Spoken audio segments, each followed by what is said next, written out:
Welcome geekettes and everything in between. Now if you've been watching WandaVision, then by now you'll probably be aware that Agnes, Wanda's friendly neighbour, has revealed herself to be Agatha Harkness. I know, we were all surprised. Agatha Harkness is a powerful witch, one of the original Salem witches from the trials, who has survived for this length of time. Agatha first appeared in comics in Fantastic Four, issue 94, which was released in January 1970. So she's been in the Marvel comic universe for a pretty long time.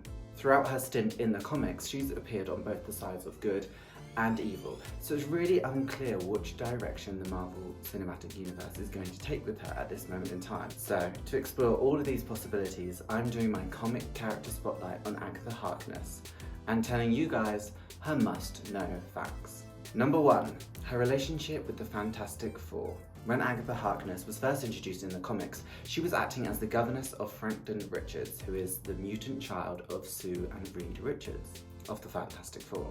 Now a governess is like a nanny, except that you have to teach the child things, so that was her role in this situation. When the Fantastic Four were away from home, however, the Frightful Four, I know, great name, they came around to abduct Franklin Richards. Now Agatha Harkness fended them off easily, protecting Franklin with her magical powers. It was at this point that she had to admit to the Fantastic Four that she was, in fact, a witch. Soon after this, she then aided the Fantastic Four in a fight against Annihilus. See, her first stint in the comics was definitely more of a hero route. Fact number 2, Salem. Agatha Harkness has since been revealed to be a member of the colony of witches. She was, in fact, at one point, their leader. Through the actions of her son and the Salem 7, these witches abducted Agatha Harkness and of course Franklin to make her stand trial. The Fantastic Four then defeat these witches to save her and their son, of course, and then they banish Agatha Harkness's son to a different dimension. It was shortly after this time period that Agatha Harkness first becomes a magical tutor for the Scarlet Witch in the use of proper witchcraft. Then Scratch, her son, and the Salem 7 return once more, but this time Agatha Harkness foils their plans. Eventually though, these witches take over the community once more, and they capture Agatha Harkness and burn her to death at the stake. Yikes. Pretty painful. Pretty classic witch. Point number 3, her relationship with the Scarlet Witch.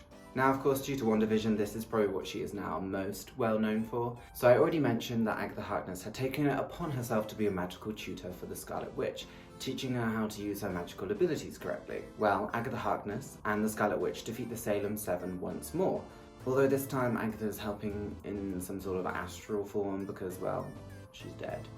In their battle, the Scarlet Witch absorbs a large amount of magical energy and doesn't really know what to do with it.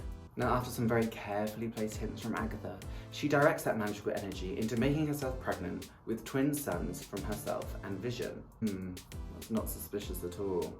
This brings us nicely onto our 4th fact, her connection to the Scarlet Witch's children. Now clearly this is the main storyline that they have used for the plot of WandaVision, so potential spoilers ahead. After her parents' death, Agatha reappears in the comics, seemingly alive and well, with no real explanation of what happened to her.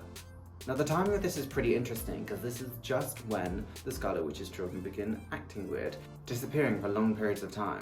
Very interesting timing indeed. This is also just shortly after the Vision is being dismantled, and Wanda is becoming unstable due to this. Now doesn't that sound familiar? Soon, Mephisto steps in. Mephisto. People pronounce it differently, I just don't really enjoy saying Mephisto.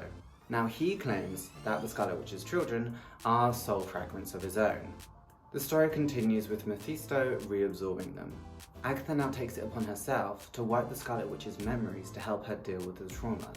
Now, I'm not a professional psychologist or anything, but I don't really think that's like the recommended route. Later, however, Immortus tries to use Wanda as a pawn, and so Agatha restores her memories once more before joining the Avengers in fighting against Immortus. See, once again, not always bad. The 5th fact is her powers. Now, unlike many other comic characters, she has not gained any sort of abilities through a science experiment or a mutation or something drastic happening that changed the course of her life forever. No, all of Agatha's powers come from the manipulation of the forces of magic. She is an extremely powerful witch, however. Her abilities include things like teleportation, illusion casting, thought projecting, energy projection, invoking objects or entities of power, traveling through realms and dimensions, and mesmerism. Don't let her age fool you either. She has been around since the times of Salem and likely will continue long after. The sixth must-know fact about Agatha is about Ebony. Now, Ebony is Agatha Harkness familiar. In witchcraft, this is normally some sort of animal that follows them around and is tied to their mystical energy, oftentimes a shapeshifter. In this case, Ebony is a black cat that's always seen with Agatha, and this black cat has the ability to transform itself into a ferocious panther when needed. Pretty cool, right? Well, perhaps not cool enough. Agatha did, in fact, sacrifice her familiar just to gain the ability of precognition. Surely there was just some kind of spell she could have done for that instead.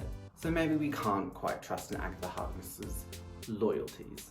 The seventh must-know fact about Agatha is her time as a ghost. Now, in more recent comics, due to her death at the hands of her protege, Agatha appears to Wanda as a ghost. Alongside Wanda and Wanda's mother, Agatha, in ghost form, fights the physical manifestation of chaos. See, chaos is trying to do away with witchcraft, and is the opposite of order, which is the goddess of witchcraft. It's a pretty weird pair-up because the Scarlet Witch's main abilities come from her chaos magic. Anyway, they manage to defeat chaos, but in the process, the goddess of witchcraft, aka order, is gravely wounded.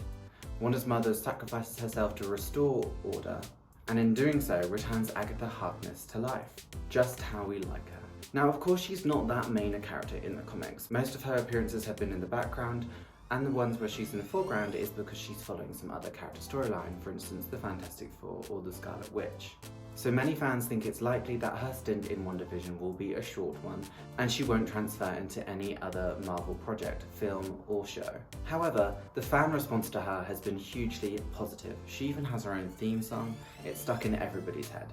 Plus, with Doctor Strange: The Multiverse of Madness coming out, any magical allies may be greatly appreciated, as we still don't know who the villains are in this film.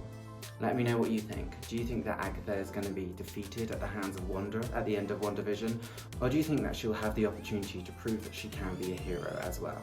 Now, unfortunately, WandaVision is going to be drawing to a close soon, and I still haven't even discussed the title of characters yet.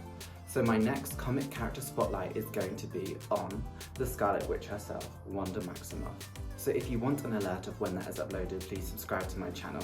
And also, if you enjoyed this video, please give me a thumbs up. That would be greatly appreciated. Until next time, keep on geeking on.